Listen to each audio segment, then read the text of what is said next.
بسم الله الرحمن الرحيم الحمد لله رب العالمين الرحمن الرحيم مالك يوم الدين إياك نعبد وإياك نستعين اهدنا الصراط المستقيم صراط الذين أنعمت عليهم غير المغضوب عليهم ولا الضالين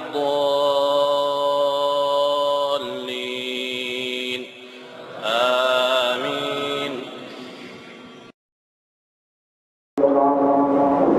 مجلس کو چاو تحریک سے میرے تمام نفس کیا گیا ہے اور اس سلسلے کی سرپرستی فرما رہے ہیں محترم درویش محی الدین صاحب المعروف موجودہ پاشا صاحب، اور آج کے جلسے یوم القرآن کی نگرانی فرما رہے ہیں مجلس بچاؤ تحریک کے صدر محترم ڈاکٹر قائم خان صاحب، اور اس جلسے کا آغاز سیرت کلام پاک سے ہوگا۔ میں ان تمام افراد سے معتبانہ گزارش کروں گا تو اس جلسے یوم القرآن میں عزت فرما کر ثواب دارین حاصل کریں، اور اس کے کہ میں صاحبان خود میری کو رحمت اعتراض دوں، میں صدر محترم ڈاکٹر قائم خان صاحب سے بڑے ہی ادب و احترام کے ساتھ معتبانہ گزارش کرتا ہوں تو منبر پر تشریف لائیں۔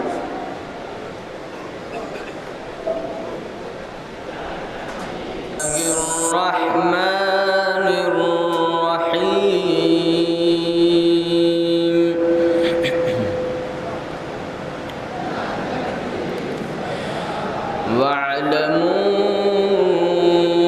واعلموا أن فيكم رسول الله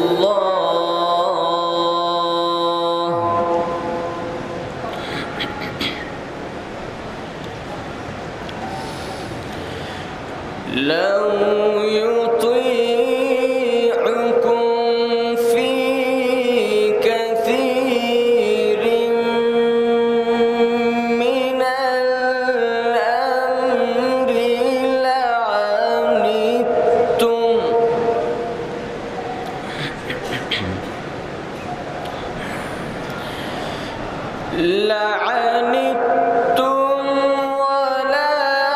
ولكن الله حبب إليكم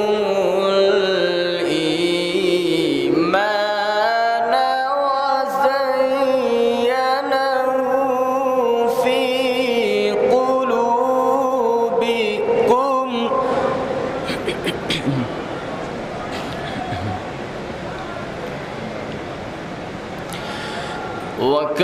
وكره إليكم الكفر والفسوق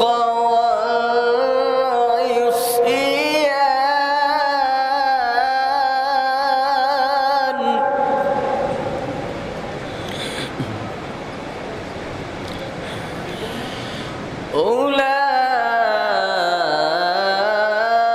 أولئك هم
لو يطيعكم في كثير من الأمر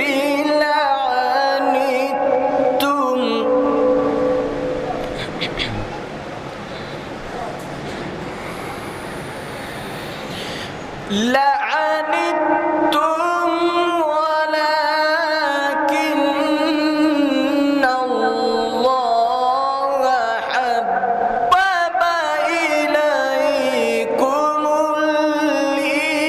الإيمان وزينه في قلوبكم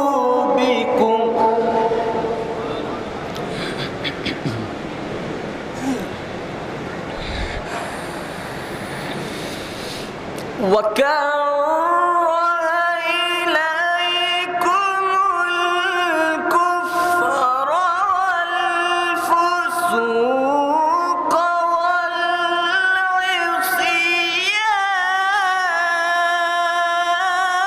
والعصيان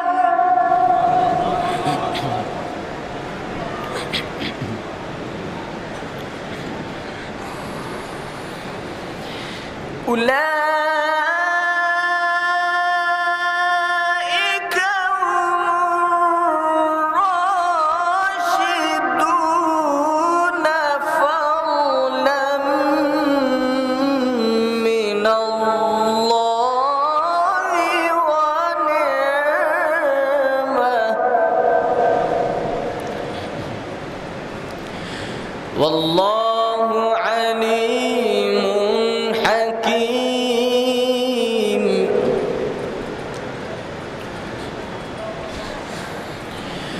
وإن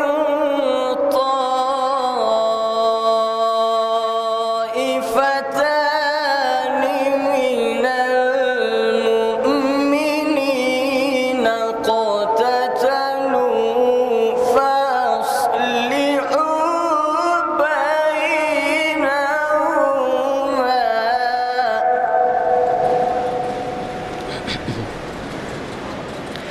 فإن بغت إحداهما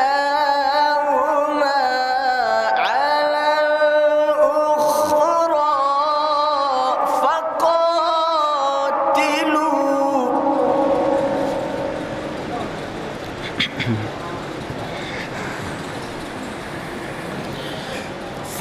فقاتلوا التي تبغي حتى تفيء إلى أمر الله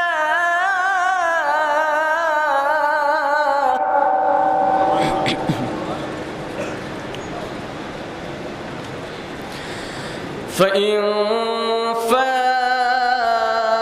فاءت فأصلحوا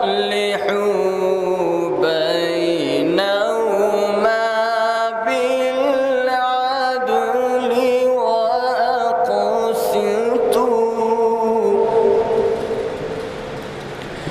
إن الله يحب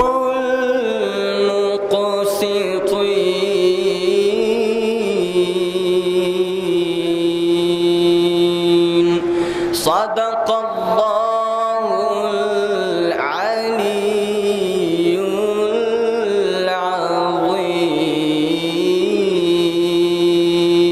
العظيم بسم الله الرحمن الرحيم قال الله تعالى في شأن حبيبه الكريم إن الله وملائكته يصلون على النبي يا أيها الذين آمنوا صلوا عليه وسلموا تسليما اللهم صل على سيدنا شفيعنا حبيبنا نبينا مولانا محمد بارك وسلم صلاة وسلام عليك يا سيدي يا حبيبي يا رسول الله قرآن پاک کی قرآن پاک کی عظمت میرے رسول سے ہے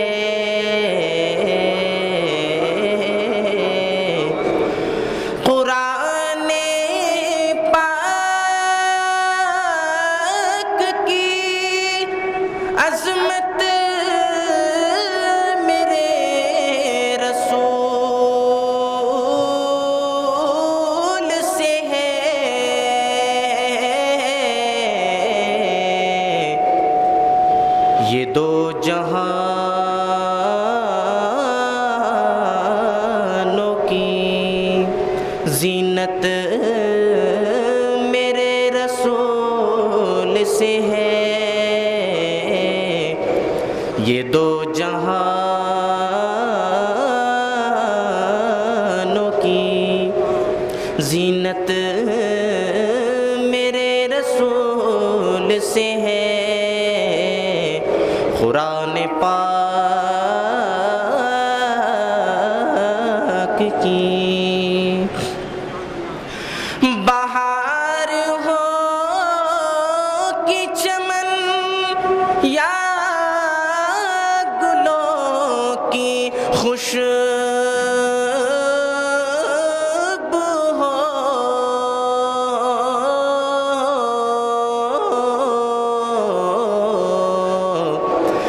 بہار ہو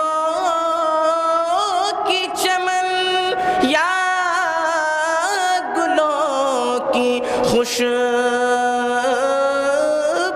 ہو کلی کلی کی لطافت میرے رسول سے ہے کلی کلی کی لطافت میرے رسول سے ہے قرآن پاک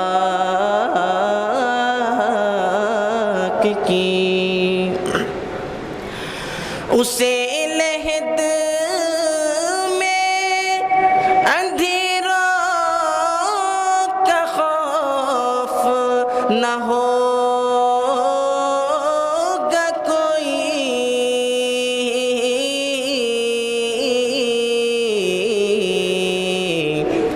اسے لحد میں اندھیروں کا خوف نہ ہوگا کوئی کہ جس کو دل سے عقیدت میرے رسول سے ہے کہ جس کو دل سے اسے لحد کے اندھیروں کا خوف نہ ہوگا کوئی کہ جس کو دل سے عقیدت میرے رسول سے ہے کہ جس کو دل سے عقیدت میرے رسول سے ہے قرآن پاک کی نور ہی نور اس جگہ ہوگا نور ہی نور اس جگہ ہوگا نور ہی نور اس جگہ ہوگا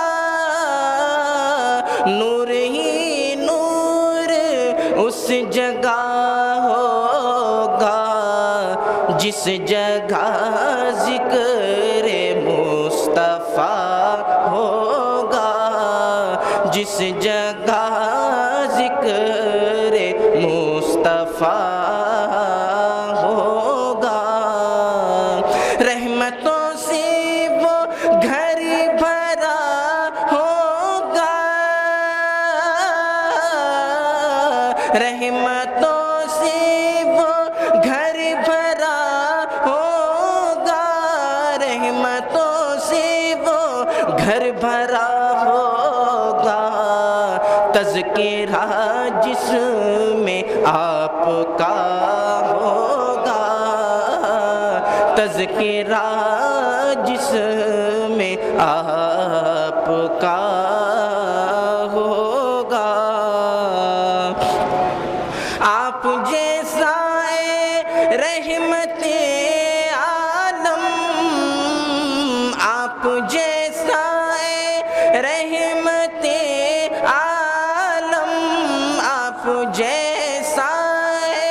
رحمت عالم، نہ کوئی ہے نہ دوسرا ہوگا، نہ کوئی ہے نہ کوئی ہے نہ دوسرا ہوگا۔ زندگی اس کے پاؤں پڑتی ہے، زندگی اس کے پاؤں پڑتی ہے، عشق میں ان کے جو فنا ہوگا، عشق میں ان کے، عشق میں ان کے جو فنا ہوگا۔ دیکھ کر چاند جس کو شرمائے، دیکھ کر چاند جس کو شرمائے، میرے آقا کا نقش پا ہوگا، میرے آقا، میرے آقا کا نقش پا ہوگا۔ بسم اللہ الرحمن الرحیم، نحمدہ و نصلی علی حبیبہ الکریم۔ آج کا یہ جلسہ عام، جلسہ یوم القرآن زیر اہتمام مجلس بچاؤ تحریک، جس کی نگرانی محترم ڈاکٹر قائم خان صاحب صدر مجلس بچاؤ تحریک فرما رہے ہیں، جس سے کہ آپ بخوبی واقف ہیں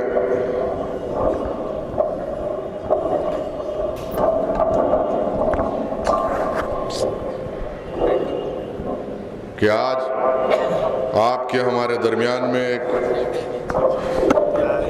معروف شخصیت مرحوم صدر مجلس بچاؤ تحریک محمد آدم ملک صاحب ایڈوکیٹ کی کمی محسوس ہو رہی ہے، اور میں حاضران مجلس اور اس بزم میں حاضر تمام حضرات سے درخواست کرتا ہوں کہ ان کے ایصال ثواب کے لیے اللہ رب العالمین کی حضور میں الحم و قل کا نذرانہ پیش کریں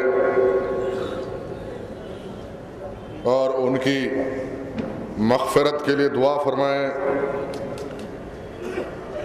اس جلسے کی بنیاد مرحوم غازی ملت الحاج محمد امان اللہ خان صاحب نے رکھی تھی، اور اس کی نگرانی گزشتہ 11 سال مرحوم صدر محترم آدم ملک صاحب ایڈوکیٹ نے کرتے رہے۔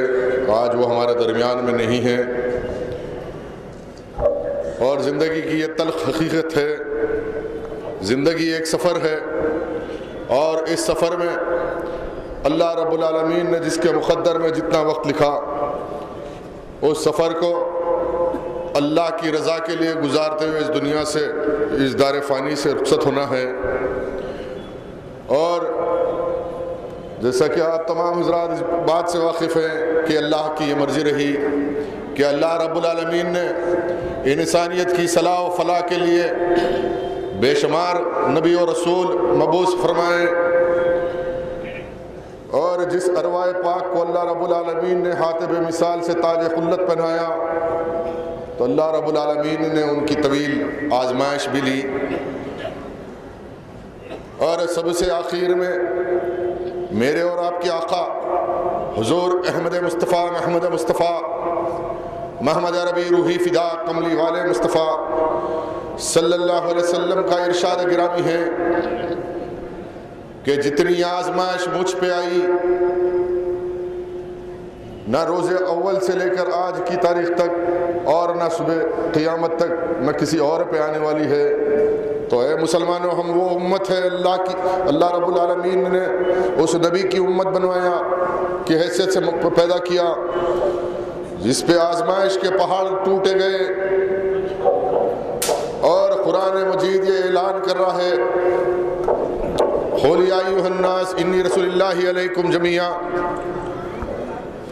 کہ انسانیت میں نے حضور احمد مصطفیٰ محمد مصطفیٰ صلی اللہ علیہ وسلم کو نبی و رسول بنا کر بھیجا، اور ان کی اطاعت کا حکم دیا. یہ اعلان فرمایا جس نے میرے حبیب کی اطاعت کی وہ میری اطاعت کی. آج بالخصوص عالم الشوق حالات ہے اور ساری دنیا میں آزمائش کے دور سے مسلمان گزر رہا ہے. سبب یہ ہے کہ آج سے 1450 سال پہلے عرب کی سرزمین پر جب اللہ رب العالمین کو دعائے ابراہیمی کو مکمل فرمانا منظور ہوا تو اللہ نے اپنے حبیب اپنے نور سے جدائی اختیار کرتے ہوئے عرب کے اس عالم الشوق ماحول میں آپ کے میرے آقا صلی اللہ علیہ وسلم کو مبعوث فرمایا. نبوت کا اعلان تو بہت بڑی بات ہے، درجہ نبوت تو بہت بڑی بات ہے. 40 سال کی عمر کے بعد میرے آقا نے نبوت کا اعلان فرمایا. اعلان سے پہلے مکے کی سرزمین پر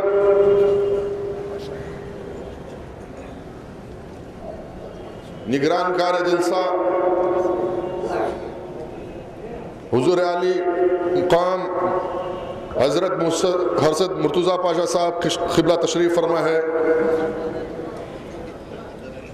کہ 40 سال میرے آقا آج جو آزمائش میں ہم ہیں تو اس آزمائش کی طرف قرآن کیا پیغام دے رہا ہے کہ 40 سال میرے آقا ایک سماجی رسول تھے.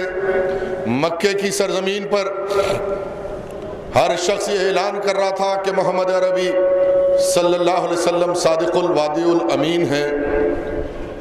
آپ کی صداقت کی ہر فرد تائید کرتا اور تعریف کرتا.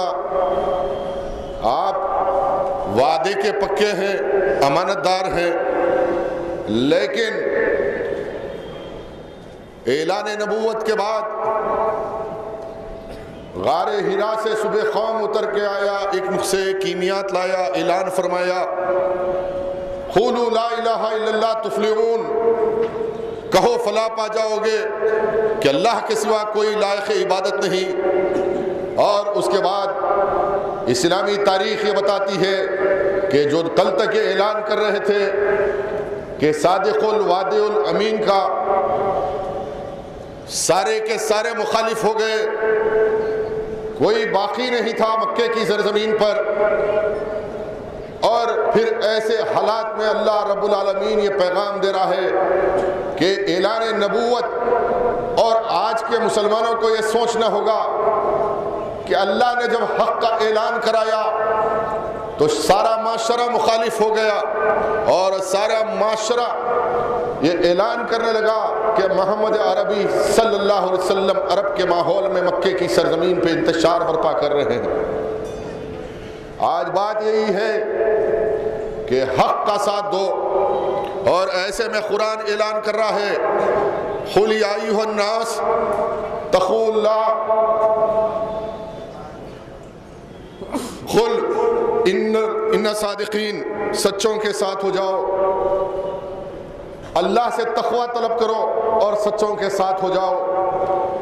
ایک سچے نے جب اللہ کی وحدانیت کا اعلان کیا روح زمین پر تو دنیا دیکھتی رہی کہ آزمائش کے پہاڑ ٹوٹ گئے، سارا قافلہ مخالف ہو گیا، اور پھر اسلام کی طویل تاریخ مکے کی سرزمین سے ہجرت کرنے پہ مجبور کر دیا گیا.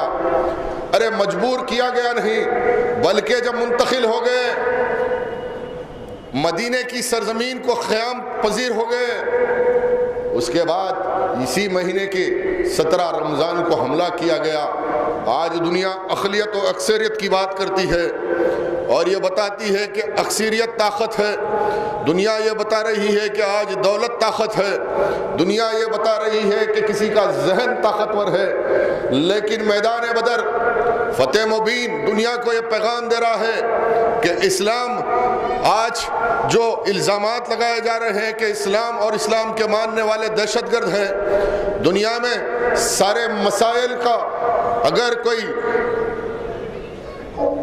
سبب ہے تو اسلام ہے اور قرآن کے ماننے والے ہیں. آج ساری دنیا میں یہی بحث ہے کہ اگر اقوام متحدہ کا ٹیبل ہے تو وہاں یہ بات ہے کہ قرآن اور قرآن کا فلسفہ جہاد.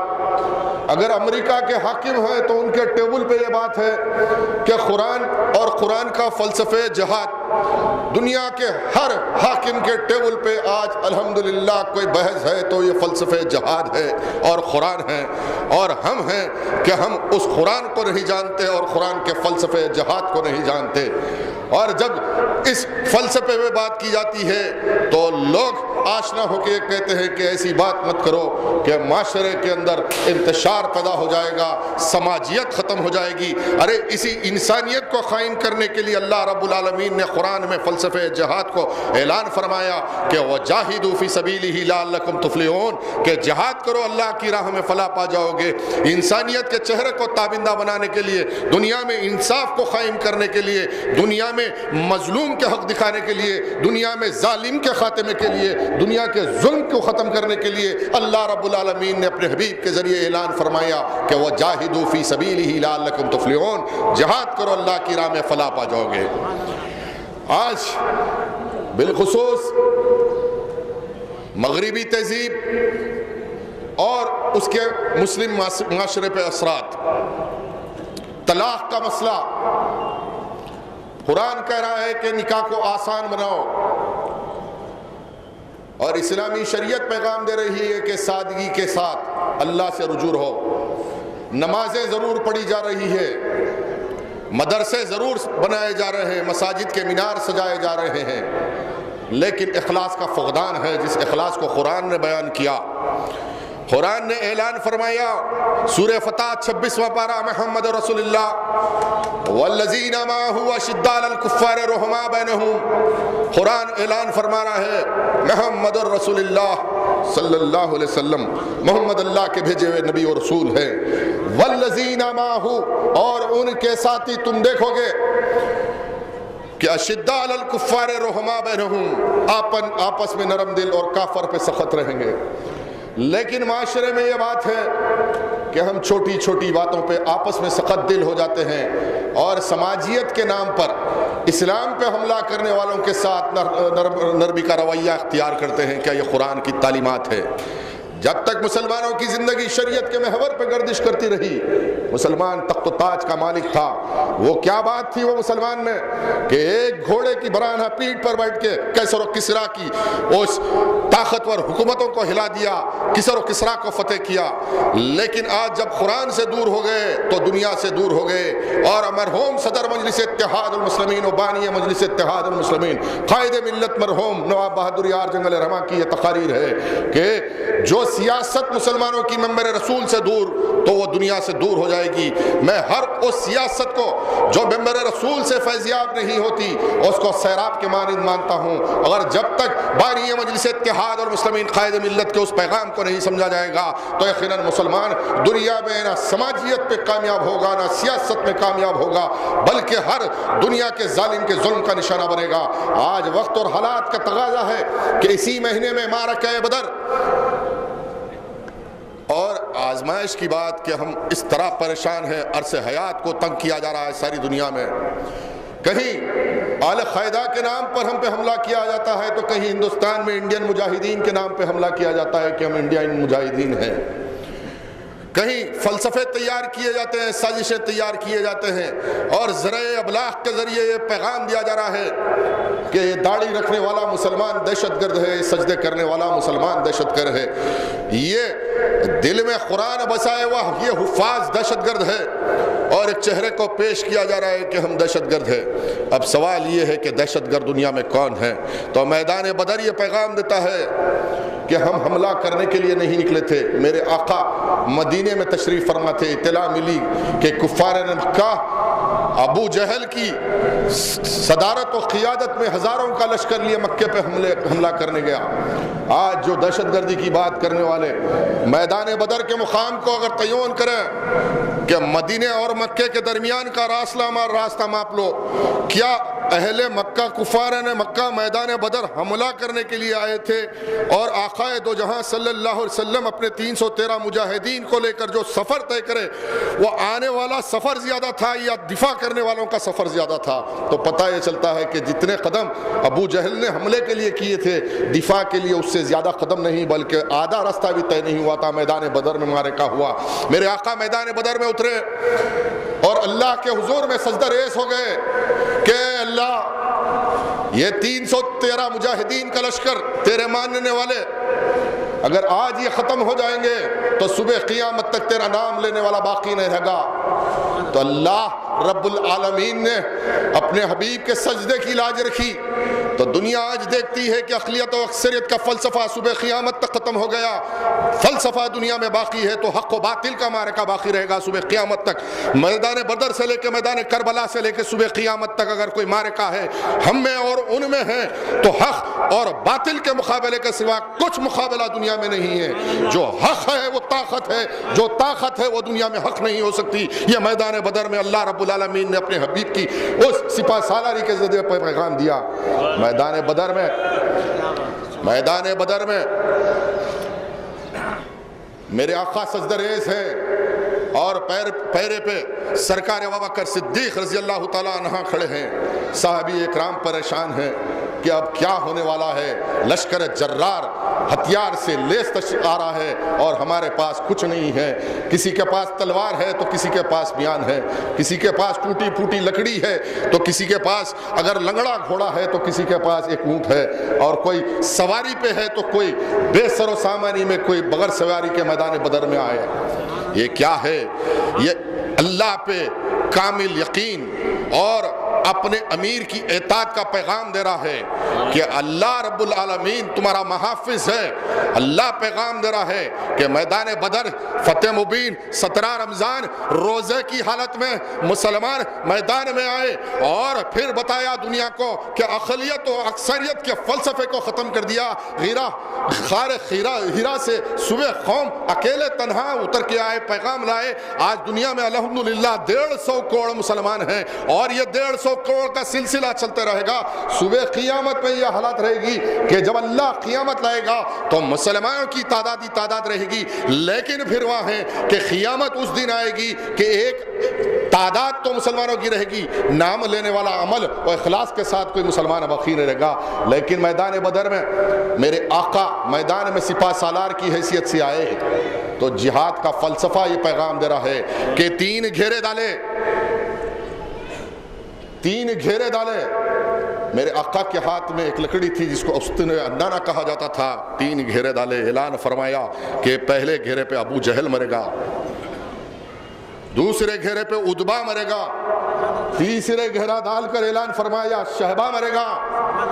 اور تاریخ کی تصدیق ہے، یہ حقیقت ہے کہ جب میدان بدر میں آغاز جہاد ہوا، جہاں میرے آقا نے گھیرا ڈالا وہیں ابو جہل مرا، وہیں عتبہ مرا، وہیں شیبہ مرا، اور اس سے پہلے میرے آقا نے صحابی رسول کو مبارکباد دے دی کہ مبارک ہو کہ تم کو فتح اللہ رب العالمین نے پیغام دے دیا کہ آج فتح ہے۔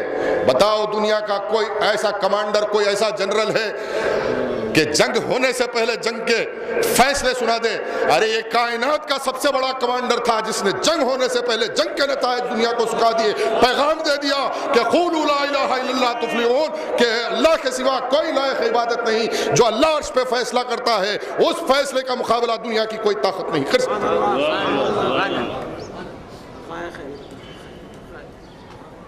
اس رمضان مبارک کے مہینے میں روزے کی حالت میں جب تک گھر گھر اور معصوم بچوں کو یہ نہیں بتایا جائے گا کہ فتح مبین کیا ہے، معرکہ فتح مبین کیا ہے، میدان بدر کا پیغام نہیں ملے گا، تو پھر ہم احساس کمتری میں پڑتے رہیں گے۔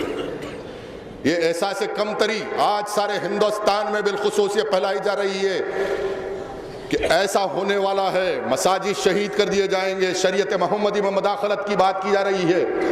میں کسی پہ گفتگو کرنا نہیں چاہتا، لیکن مسائل پہ گفتگو کرنا اور قرآن کے پیغام کے مطابق شریعت محمدی کیا ہے اور اس میں کس انداز میں مداخلت کی جا رہی ہے اس طرف راغب کرنے کی ایک چھوٹی سی کوشش ضرور کروں گا۔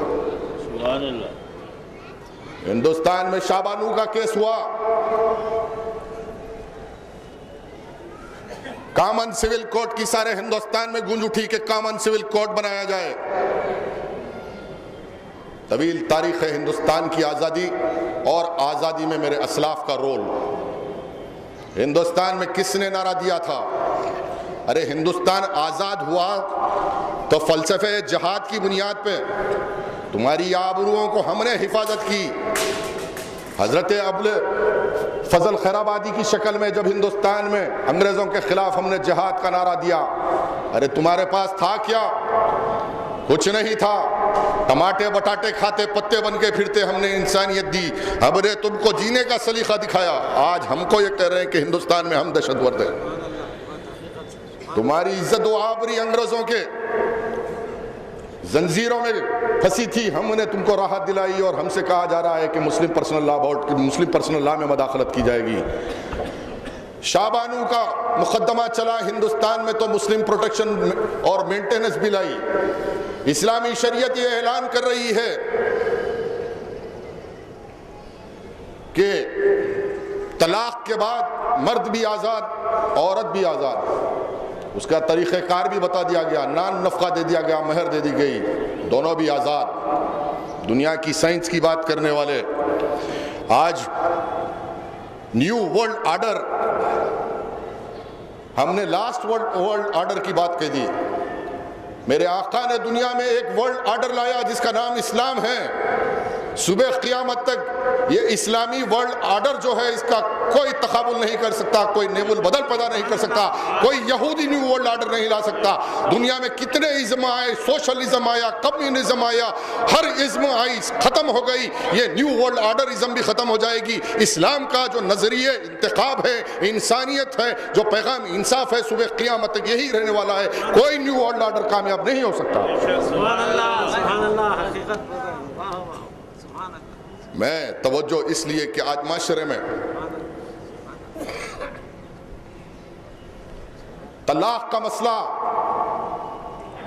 میں نے قرآن کریم کی آیت کی تلاوت کی اور کہا کہ اللہ رب العالمین یہ پیغام دے رہا ہے کہ اللہ سے تقوی کے لیے رجوع ہو جاؤ اور صالح صادقین کی صحبت میں رہو۔ انتشار کا یہ حالت ہے بھائی کہ ہر گھر گلی کوچہ مغربی ذرائع ابلاغ کا شکار بن چکا۔ آج طلاق کے مسئلے ایسے ہیں کہ عدالت میں اگر جا کے دیکھو تو صرف اور صرف بڑی تکلیف کے ساتھ یہ کہنے پہ مجبور ہوں کہ آپ کے اور میرے بہنا ٹھہرے ہوئے ہیں، محلے میں ہم داڑھی ہے، نماز پڑھ رہے ہیں، حافظ صاحب ہے، مفتی صاحب ہے، لیکن یہ سماجی مسئلے کو حل کرنے کے لیے ہم جد و جہد نہیں کرتے۔ جماعتیں ہیں، میری گزارش ہے، التجا ہے تمام جماعتوں کے سربراہوں سے، تمام سماجی مذہبی رہنماؤں سے میری گزارش ہے کہ یہ مسئلہ توجہ کا مرکز بنے اور اس مسائل کو آسان سے آسان بغیر عدالتوں کو گئے ہم اپنے مساجد میں، اپنے محلے میں، اپنے مدرسوں میں بیٹھ کے اس مسئلے کو حل کریں۔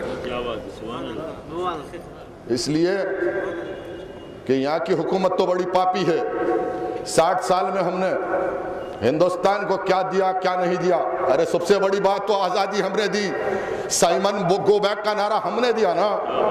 سائمن گو بیک کا نعرہ مہاتما گاندھی یا نہرو نے نہیں دیے، یوسف مہر علی نے دیے تھے۔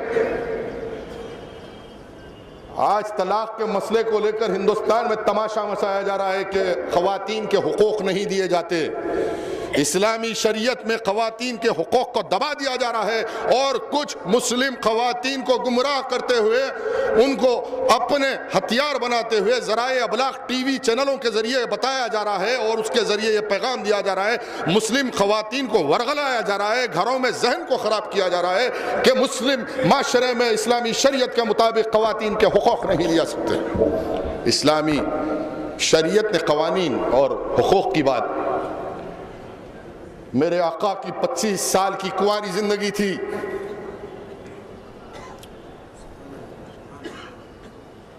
اور مکے کی سرزمین پہ صادق الوادی الامین تھے۔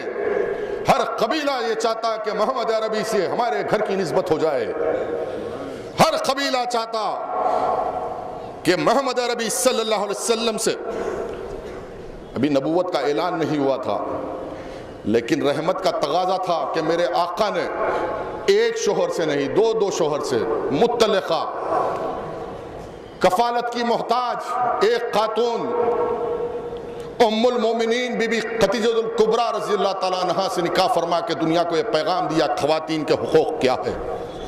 ایک ابھاگن کو سہاگن بنایا۔ ساری دنیا کے مذاہب آج ایک سہاگن کو ابھاگن بنا رہے ہیں، لیکن اسلام کے اور صاحب اسلام نے اور میرے آقا نے ایک ابھاگن کو سہاگن بنا کر صبح قیامت تک خواتین اور عورت کی عزت و آبرو کی حفاظت بتا دی، مسلمانوں کو پیغام دے دیا خواتین کے حق ہم مارنے والے ہیں، خواتین کے حقوق۔ تو عنوان پہ آتے ہوئے آج کا بالخصوص مسئلہ یہ ہے شریعت میں مداخلت،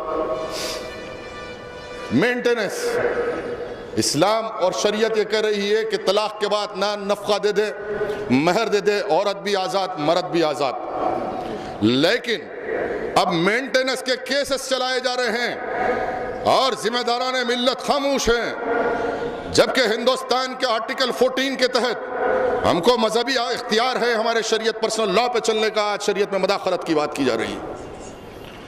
مینٹیننس، عدالتوں میں وکلا کھڑے ہو رہے ہیں اور کہہ رہے ہیں کہ بھئی یہ شریعت کے خلاف ہے یہ مینٹیننس کی بات، لیکن جج کہہ رہا ہے کہ نہیں جی یہ پارلیمنٹ میں سپریم کورٹ کا فیصلہ ہے، یہ پارلیمنٹ میں ایک امینڈمنٹ بل آئی، پارلیمنٹ میں کئی مسلمان آج ایم پی کی حیثیت سے بیٹھے ہیں لیکن منہ کھولنے کے لیے تیار نہیں ہے، اپنے مفادات کے لیے، اپنے ذاتی اساسات کے لیے، اپنے بنگلے بچانے کے لیے، اپنی دولت بچانے کے لیے خاموش بیٹھے ہیں۔ تو یہ تھی مینٹیننس کی بات۔ اسلام نے اس طلاق کے مسئلے میں نان نفقہ اور مہر دینے کے بعد آزاد یہ پیغام کیوں دیا اور اس کو سمجھنے کی ضرورت ہے۔ سپریم کورٹ نے پھر ایک فیصلہ دیا ہندوستان میں کہ اس ملک میں کسی بھی مذہب کے اعتبار سے کسی نے شادی کیا نہ بیاہ کیا، ایک عورت اور ایک مرد ناجائز طور پر ایک جگہ رہتے ہیں تو لیو ان ریلیشن شپ کا ججمنٹ دیا کہ آزاد ہے، آپ رہ سکتے ہیں، کوئی گناہ نہیں ہے، سماجی برائی نہیں ہے، یہ سماجی برائی ہی نہیں ہے، لیو ان ریلیشن شپ، ساتھ رہ سکتے ہیں۔ تو اب یہ ہوا کہ ایک خاتون اپنے شوہر سے طلاق لے لے، کورٹ میں مینٹیننس کا کیس ڈالے اور دوسرے مرد کے ساتھ زندگی گزارے، یہ یہاں کا قانون ہے۔ اور اسلامی شریعت نے عورت کو اور مرد کو اس لیے آزاد کیا کہ آزاد ہونے کے بعد اس عورت پہ مرد کا کوئی حق ہے نہ مرد کا کوئی عورت پہ حق ہے۔ اور ایک عورت طلاق لینے کے بعد مینٹیننس کا کیس کورٹ میں چلتا رہے گا اور پھر اپنے مرد کو چھوڑنے کے بعد کسی غیر مرد کے ساتھ live in relationship supreme court کے ججمنٹ کے مطابق وہ گزارتی ہے۔ یہ کون سا انصاف ہے، یہ کون سا نظام ہے اس ملک میں جو سماجی مساوات اور سماجی انصاف کے نام پر شریعت میں مداخلت کی جا رہی ہے اور سب کے سب خاموش ہیں۔ یہ تمہارا انٹلیکچوئلزم ہے، ہاں تم سماج میں انصاف پیدا کرنے جب کوشش کرو گے تو سماج میں برائی پیدا کرتے رہے۔ جب تمہارا ذہن یہ کوشش کرے گا کہ سماج میں مساوات لانے کی کوشش کرو گے تو نا انصافیاں پیدا ہوتے رہے۔ آج مینٹیننس بل ایک طرف اور لیو ان ریلیشن شپ کا سپریم کورٹ کا ججمنٹ، یہ دو سامنے رکھ کے فیصلہ کر لو کہ یہ سماج میں برائی پیدا کرنے والی ہے، یا شریعت محمدی نے جو فیصلہ کیا تھا اس فیصلے کے بنیاد پہ سماج میں برائی ختم ہوگی اور انصاف قائم ہوگا۔ اب اور ایک پارلیمنٹ میں اگست میں بل آنے والی ہے کہ طلاق کے بعد جس طرح میں نے ابھی اپنی تقریر میں کہا مرد بھی آزاد عورت بھی آزاد، نہیں، اب بل یہ آئے گی کہ اس بل میں طلاق کے بعد شوہر کی اپنی موروثی جائیداد اور اس جائیداد میں جب طلاق ہوگا تو مرد کا جو حصہ آئے گا اس حصے میں سے بھی اس کا حصہ بنے گا۔ یہ کہاں کا نظام ہے؟ اور اس پہ بھی خاموشی اختیار کی جا رہی ہے۔ بہرحال حالات ایسے ہیں، سماجی سطح پر آج ہم اللہ سے دور اور دنیائی اعتبار کے فلسفوں میں پھنس جاتے ہیں تو سارا معاشرہ تباہ ہو جائے گا۔ بالخصوص آج اس جلسے میں اس طرف راغب کرنے کی کوشش کر رہا ہوں کہ اس طلاق کے مسئلے کو، اس جہیز کے مسئلے کو، اس ڈوری کے مسئلے کو آپ جا کے دیکھیے 498 کے تحت آج سب سے زیادہ اگر پولیس کی اسٹیٹکس میں کیسز بک ہوئے ہیں تو مسلمانوں پہ بک ہوئے ہیں، مسلمانوں پہ بک ہوئے ہیں۔ جتنے جھگڑے مسلمانوں کے، صرف اگر کوئی غیر قوم کا آتا ہے تو آفیسر کی بڑی دلچسپی، کاؤنسلنگ، بیٹھنا، سمجھانا، ملانا اور چلا دینا۔ اگر آپ کا کوئی آیا تو فوری 498 گھر پہ پولیس، 80 سال کے بزرگ سے لے کے 8 سال کے بچے تو کو جیل میں ڈال دو۔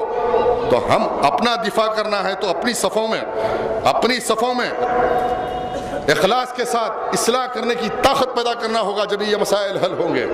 آج اس مرکزی مسجد سے، مکہ مسجد سے یہ پیغام ہے کہ سب سے زیادہ آج سماجی برائی طلاق کی ہے، اور اس طلاق کی برائی کا مقابلہ کرنے کے لیے ہم کو محلے سطح پر، جماعتی سطح پر، تنظیمی سطح پر، تحریکی سطح پر، انجمن کے سطح پر اس مسئلے کو ایڈریس کرنے کی ضرورت ہے۔ ورنہ جو برائی آج پیدا ہوگی، کہیں گے کہ فلانا برقع پوش خواتین یہاں پھر رہی تھی۔ میں کہنا نہیں چاہتا، مسجد سے بہت سارے لوگ بڑی گفتگو کرتے ہیں، تو میں نے ان سے پوچھا میاں آپ نے کیا کیا؟ جا رہے تھے، میں نے روک کے مارا، وہ کرا۔ اس سب کی چیز کا حل یہ ہے کہ ہم محلے میں اخلاص پیدا کریں، اخلاص پیدا کریں۔ اللہ رب العالمین نے جس اخلاص کی بات کی، قرآن اخلاص کا پیغام ہے۔ جب تک اخلاص نہیں ہوگا کچھ حاصل نہیں ہوگا۔ دنیا میں کوئی اعلان کر دے کہ لا الہ الا اللہ محمد رسول اللہ، وہ مسلمان نہیں ہوتا۔ روئے زمین پہ کوئی شخص یہ اعلان کر دے کہ لا الہ الا اللہ محمد رسول اللہ، تو اللہ اس کو مسلمان نہیں مانتا۔ اللہ کی شرط اولین یہ ہے کہ وہ صدق دل سے، اخلاص سے اعلان کرے کہ لا الہ الا اللہ محمد رسول اللہ۔ وہاں پہ شرط اولین یہ ہے کہ اخلاص۔ آج ملت مسلمان میں اخلاص کا فقدان ہو گیا، انا کی مجسمے بن گئے۔ ہر چھوٹی بات پر ہم اپنی انا کو سامنے لا کے کھڑا دیتے ہیں کہ یہ کیسا، وہ کیسا۔ روز محشر جب اللہ کے حضور میں ایک بندے کو پیش کیا جائے گا، اس کا اعمال نامہ فرشتے سامنے رکھیں گے، اور فرشتے اللہ سے بیان کریں گے کہ اس کے اعمال نامے میں اتنی نیکیاں ہیں، اتنی خیرات ہے، اتنی زکوٰۃ ہے، اتنی زکوٰۃ ہے، اتنی خیرات ہے، اور اتنی عبادتیں ہیں۔ اللہ فرشتوں کو حکم دے گا کہ اس کا اعمال نامہ اس کے دائیں ہاتھ میں دے دو۔ فرشتے پریشان ہو اٹھیں گے اور التجا کریں گے اللہ کے حضور میں کہ اے رب العالمین، اس کے اعمال نامے میں اتنی نمازیں ہیں، اس کے اعمال نامے میں اتنی زکوٰۃ ہے، اتنی خیرات ہے، اور پھر اس کے باوجود اس کے جہنم رسید ہو رہا ہے، دوزخ کی طرف ڈھکلا جا رہا ہے۔ تو اللہ اعلان کرے، بولے گا پیارے فرشتوں، انی اعلم ما لا تعلمون، جو میں جانتا ہوں وہ تم نہیں جانتے۔ انی اعلم ما لا تعلمون، جو میں جانتا ہوں تم نہیں جانتے۔ اس کی نماز میں للہیت نہیں تھی، اخلاص نہیں تھا۔ اس کے سجدے دنیا کو دکھانے کے لیے تھے، اس کی خیر و خیرات دنیا میں شان و شہرت حاصل کرنے کے لیے، اقتدار حاصل کرنے کے لیے تھی، تو میں نے اس کی خیرات کو ضائع کر دیا اور اس کو جہنم رسید کر دیا۔ پھر ایک بندہ جس کے اعمال نامے میں کم نیکیاں ہوگی، اور جب وہ پیش کیا جائے گا، اس کے بعد اللہ حکم دے گا فرشتوں کو کہ اے فرشتوں، اس کے سیدھے ہاتھ میں اس کا اعمال نامہ دو اور عزت کے ساتھ جنت کے دروازوں میں داخل کر دو۔ تو فرشتے پھر اللہ سے لرز پڑیں گے کہ اے اللہ رب العالمین، یہ کیا ماجرا ہے؟ پھر اللہ وہی کہے گا کہ انی اعلم ما لا تعلمون، جو میں جانتا ہوں وہ تم نہیں جانتے۔ اس کی نیت تھی کہ اس کی استطاعت نہیں تھی، میں نے اس کو جتنا دیا تھا اس میں کام کیا، لیکن اس سے ہٹ کے اس کی نیت تھی کہ اے اللہ تم مجھ کو دیتا تو میں ان مظلوموں کے لیے کام کرتا، اے اللہ تم مجھ کو دیتا تو میں مدرسوں میں خدمت کرتا، اے اللہ تم مجھ کو دیتا تو میں قرآن کی خدمت کرتا، اے اللہ تم مجھ کو دیتا تو میں حج کو جاتا، میں اللہ تو دیتا تو تو کا الفاظ جو ہے اے اللہ میں تجھ سے وابستہ ہوں، یہ تجھ سے جو وابستگی ہے اس کے سبب، اس اخلاص کے سبب اس اخلاص کے سبب وہ جنت کا حقدار ہو جائے گا۔ تو سوال یہ ہے جہاں اخلاص نہیں ہوتا وہاں جنت و دوزخ کے فیصلے ہو جاتے ہیں۔ تو دنیا میں مسلمانوں میں اخلاص نہیں ہوگا تو قرآن سمجھنے نہیں آئے گا، جہاں اخلاص ہوگا تو وہاں ریاکاری ہوگی، جہاں اخلاص سمجھنے نہیں آ گیا تو شریعت محمدی سمجھنے نہیں آئے گی، جہاں اخلاص نہیں ہوگا ہم کلمہ گو ہونے کے بھائی بھائی کا دعویٰ نہیں کر سکتے۔ اللہ کے حبیب نے اعلان فرمایا، جب اسلامی تحریک کا آغاز ہوا تو اللہ کے حبیب نے فرمایا یہ وہ تحریک ہے جس سے بیگانے بھی وابستہ ہوتے ہیں تو خون کے رشتوں سے افضل ہو جاتے ہیں۔ آج مسلمانوں میں کلمے کے رشتے کی اہمیت نہیں بلکہ اپنے خون کے رشتوں کی اہمیت ہے۔ میرا خون ذات بھائی ہے، اگر غلط ہے، ظالم ہے، زانی ہے، چور ہے تو میں تائید کروں گا، لیکن کوئی مظلوم مسلمان ہے، کلمے کی بنیاد پہ کلمے کے رشتے کی اہمیت اس کے ساتھ انصاف کرنے کے لیے ہم تیار نہیں، تو یقیناً نریندر مودی جیسے ہم پہ غالب ہوں گے اور ہم پہ ظلم کریں گے۔ آج ہم نریندر مودی کی بڑی بات چل رہی ہے، ارے کتنے آئے کتنے گئے، ہماری تاریخ ہے، ہم چٹان ہیں، جو ہم سے ٹکرایا چور چور ہو گیا، ہم تجھ سے وابستہ ہے، اعلان بار بار ہے۔ اللہ اس وابستگی سے اخلاص پہ سارے باطل کو ستیہ کرے گا، یہ ایمان ہے، اللہ سے وہ پختگی وابستگی ہے۔ ڈرایا جا رہا ہے کہ انہیں آ جائیں گا تو ایسا ہو جائے گا، انہیں آئیں گا تو ایسا ہوگا۔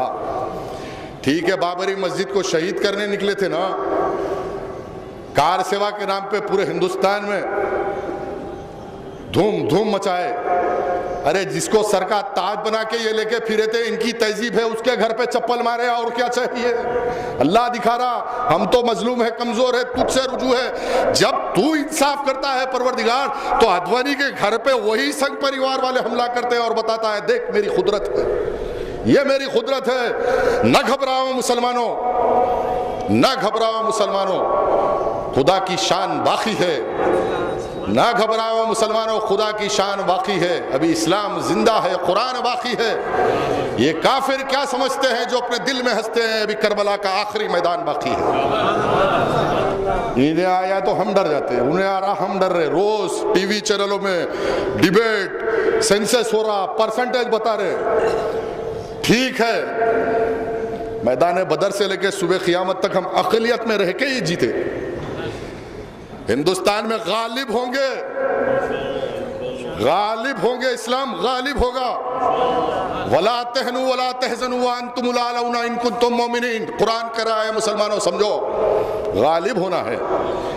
ذرائع ابلاغ یہی پیغام دے رہا ہے کہ ساری دنیا میں قرآن کا پیغام ہے کہ مسلمان غالب ہے، مسلمان حاکم ہوگا۔ لیکن آج مشددات کا جائزہ لیجئے، ذرائع ابلاغ سے لے کے ہر دانشور کہہ رہا ہے کہ مسلمان مغلوب ہے، مسلمان کمزور ہے، مسلمان محکوم ہے۔ حاکم بننا چاہتے ہو، اقتدار والے بننا چاہتے ہو، عزت والے بننا چاہتے تو قرآن کی طرف آؤ، قرآن کے پیغام کی طرف آؤ۔ وَلَا تَهْنُوا وَلَا تَحْزَنُوا وَأَنْتُمُ الْأَعْلَوْنَ إِن كُنتُم مُؤْمِنِينَ، تم ہی غالب ہوگے، سستی مت کرو، تم ہی غالب ہوگے، کہ شرط ہے کہ تم مومن بنو، اخلاص کے ساتھ مسلمان بنو۔ اخلاص تو اصلاح ہوگی، اصلاح ہوگی تو اتحاد ہوگا۔ اتحاد کی بات تو بہت کی جاتی ہے، اپنے اپنے مفادات کے لیے اتحاد کی بات کی جاتی ہے، اپنے مفادات کے لیے۔ مکے کی سرزمین پہ کفاران مکہ اور قریش قبیلے کے سرداروں نے بھی یہ اعلان کیا تھا نا کہ عربوں کے اتحاد کے لیے، مکے میں پورا امن رہنے کے لیے، سکون رکھنے کے لیے محمد عربی کو چاہیے کہ اپنی نبوت کے اعلان سے دستبردار ہو جائے۔ میرے آقا نے فرمایا میں اللہ کا بھیجا ہوا نبی و رسول ہوں، ایک ہاتھ پہ سورج اور ایک ہاتھ پہ اگر چاند بھی دے دیا جائے تو یہ اتحاد ناممکن ہے، چاہے عرب معاشرہ تباہ ہو جائے، ساری قومیں ختم ہو جائے، لیکن قولوا لا الہ الا اللہ تفلحون، اعلان فرمایا ان شرک لک ظلم عظیم، شرک اللہ کی ذات و صفات میں سب سے بڑی دہشت گردی، ظلم و ٹیررزم ہے، صبح قیامت تک شرک کے خلاف مقابلہ ہوتا رہے گا۔ ان شرک لک ظلم عظیم۔ تو اب کون سا اتحاد چاہیے؟ اہل حق کا اتحاد چاہیے، اخلاص کے ساتھ اتحاد چاہیے، یا یہ پنڈت جی کے